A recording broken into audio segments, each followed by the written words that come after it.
My name is Jeff Morgan, and for the second part of the video, I'm going to talk about the judgment notification, and the subject was the matrimonial separation due to apostasy from Islamic religion. This actually is a divorce decree I received from a friend of mine when I was a missionary in Jordan, and I was shocked. I held on to this. I asked him for a copy because I thought, how can a state punish you because you have changed your religions, and they are going to now call you an apostate? They're going to criminalize you. They will break up your marriage, and there's nothing you can do about it. Because once you have committed apostasy, you're looked upon as being an apostate. And that is something that in some areas would still be stoned. In other areas, they're accepting of it, but you basically lose your rights. And this happened back in, I'm not going to give you the exact date. I'm not going to go into that. But again, the people that I'm referring to here, I'm going to call them Muhammad and Layla. This happened in the Hashemite Kingdom of Jordan, and it happened in one of the Sharia courts.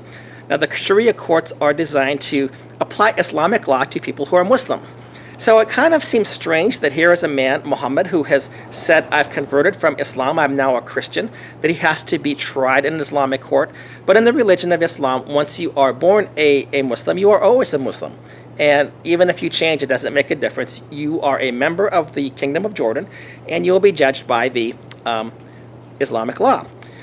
Bismillahir Rahmanir Rahim. In the name of Allah, most gracious, most merciful. So here is the judgment notification, and it gives the magistrate, it gives the plaintiff, and the plaintiff was actually the wife, and the reason she was the plaintiff was because her husband had left Islam. And the defendant is my friend Muhammad, and he was the one who was accused of a crime, basically. This is the person who's coming forth with a case against this man because he did something that was against the law, at least against the law of Islam. So the subject is the matrimonial separation due to apostasy from Islamic religion, and the evidential reasons. You actually have to provide proof. Isn't this amazing? Because in Islam, even in the case of apostasy, now you might be thinking to yourself, this is crazy. Why should a man be forcefully divorced because he changes religion? And I will still tell you that actually there is more due process under Sharia law than what we have in the state of Texas. State of Texas is barbaric in comparison to Islam. And I'm going to tell you why. Because at least here they had to prove that he had actually committed apostasy. So there is evidential reasons.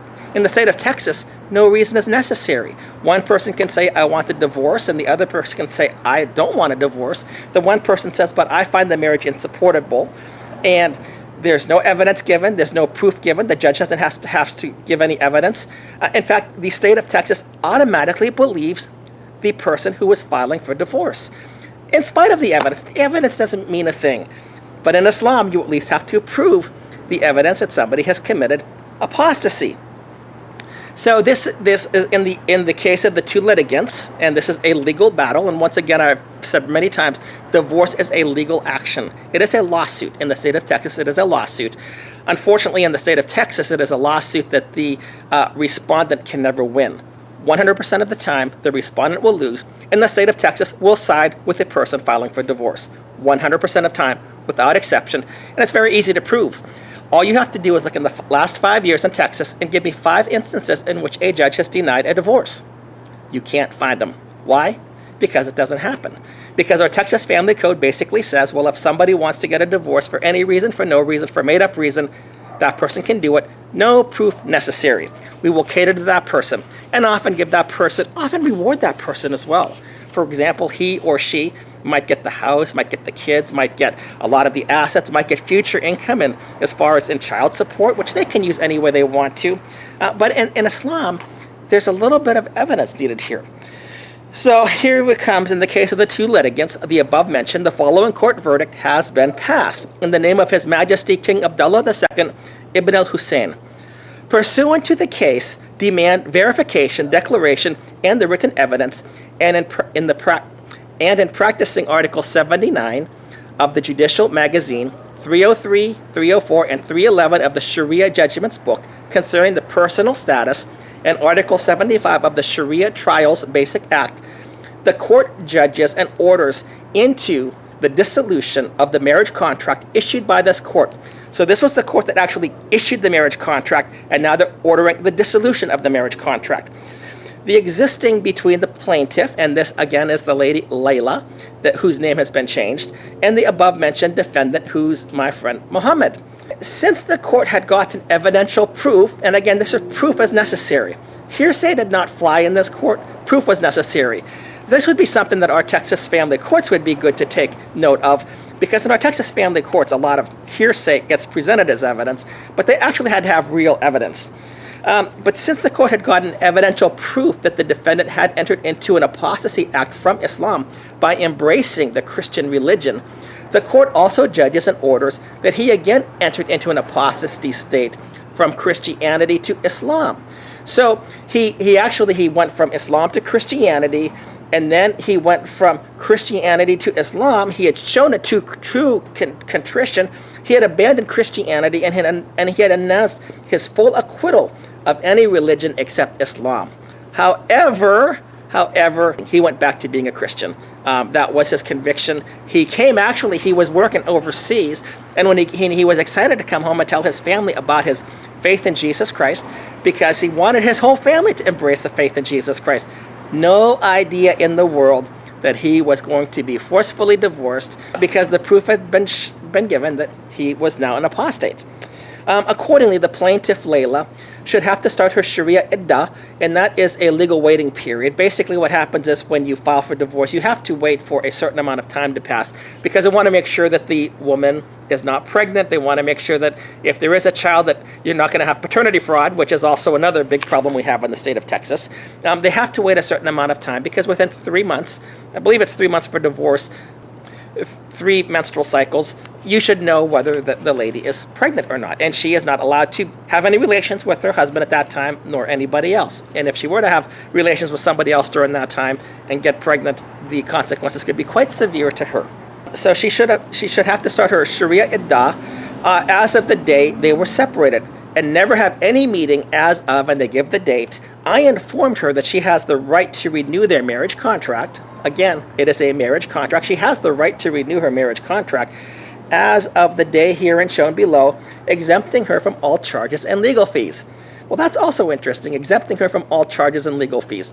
We know in Texas that if somebody files for divorce, the predators, the vampires, the barbarian attorneys are there to make sure that they collect their attorney fees and legal fees. And by the way, the judge, if somebody cannot afford the legal fees, the judge may order the other person to pay the legal fees of the person who's filing for divorce. It's crazy in the state of Texas.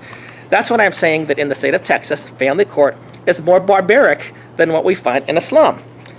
The court order had been sanctioned by appeal, modified by the majority point of view, and that the plaintiff has to abide by the Sharia iddah as of the date of apostasy. So she still has to remain in a waiting period. She can't immediately go out and find another guy, especially not in that culture, not under the religion of Islam.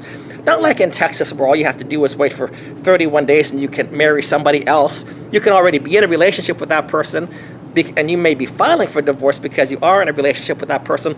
This does not fly in Islam. It's more barbaric here in the state of Texas. So basically what they have done at this point, my friend Muhammad is now divorced because of apostasy.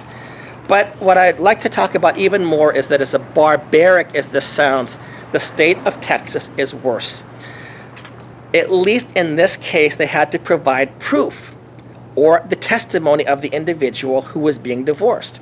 So he actually did say that yes, he had become a Christian, and that was guilt of his crime, and therefore reason for the marriage to be dissolved according to Sharia law.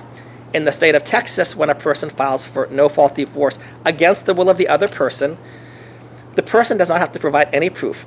The defendant is helpless.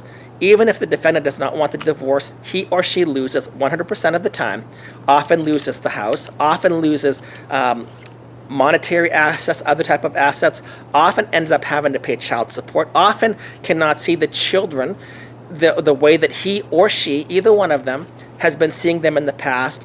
If he or she is lucky, they may have a 50-50 agreement. If not, it's often that they may get 25 or 28% of the time. Loses his or her family, has his or her legal status forcibly changed by the state of Texas. It's very interesting because when in the state of Texas, if you commit a criminal act, you have a presumption of innocence. So if somebody's convicting you of robbery, for example, they can say, well, I didn't do it. Now they would say, oh, but wait a minute here. We heard you do it. We have all of these witnesses here that said that you do it. Furthermore, we have video camera, and it looks like you. And by the way, we have your voice. It sounds like your voice. And by the way, when you escaped, this was your car. And also, when you entered into break into this place, they had a visual scan, and they saw that the eyes matched your eyes. So it is you. Proof is given. A criminal has the right to the presumption of innocence until proven guilty. In the Texas family courts, you have no such right. You're not even being convicted of a crime. One person may not be happy because that person may have met somebody new. Now, in Islam, that person could have been stoned to death because he or she is now in an adulterous relationship. In the state of Texas, we say, you know what, we need to decide with the adultery, and we need to punish the person who does not want the divorce. This is why unilateral no-fault divorce, and by unilateral I mean divorce against the will of another person, needs to be repealed. If there is a mutual divorce in which both people are saying, okay, you know what, we've tried, this is not working out, even still, I believe the state should try to encourage reconciliation. But in a case in which divorce is being forced on a person, and that person is being victimized by all the losses that he or she will explain, it is inexcusable for the state to re-victimize that person, to side with the victimizer, the bully. And it is inexcusable that our legislators would not address this issue. It's a very obvious issue. At the very least, could you bring us up to the level of proof that is required in Islam? Or will we continue to remain more tyrannical and more barbaric than this religion that some people just say it's so barbaric that a person gets forcefully divorced because he's become a Christian? In Texas, you can be forcibly divorced for any reason, for no reason, for a completely made up reason, and to make things worse, the state also takes the side of the victimizer against the victim. This is the problem we have in the state of Texas. Join us as we try to repeal this year unilateral forced divorce in the state of Texas. Thank you.